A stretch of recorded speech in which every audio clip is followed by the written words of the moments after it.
अच्छा श्रोता भाई, आप सबके हम करोड़ भाव से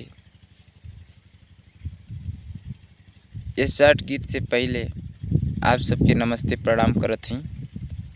आजकल ये अपन ज़िंदगी में गलानी हो गईल बा। यही संबंध में आप सबके अपन शॉर्ट गीत भेजतानी त सुनी।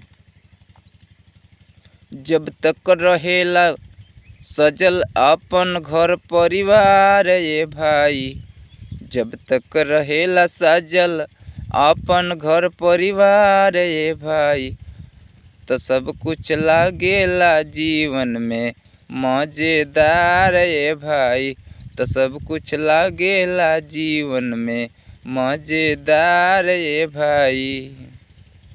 जब तक रहेला सजल अपन घर परिवार ये भाई, जब तक रहेला सजल अपन घर परिवार ये भाई, तब तक लागेला जीवन में सब कुछ मज़ेदार ये भाई, तब तक लागेला जीवन में सब कुछ मज़ेदार ये भाई।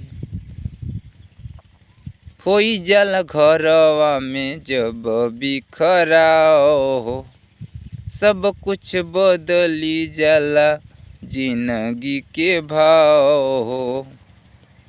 होई जाला घरवा में जब बिखराओ, सब कुछ बदली जाला जिंदगी के भाव। चाँद सूरज जैसन, चाँद सूरज जैसन जीवन हो जाला अन्हार ये भाई, हो जाला अन्हार ये भाई, तो इहे जीवन लागे अपन बेकार ये भाई, तो इहे जीवन लागे अपन बेकार ये भाई।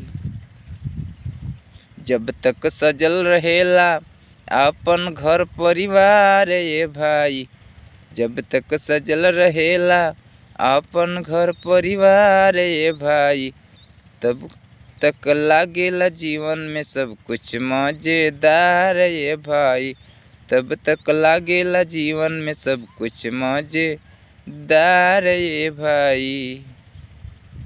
अच्छा श्रोता भाई लोग, अर्जुन ठकुराई के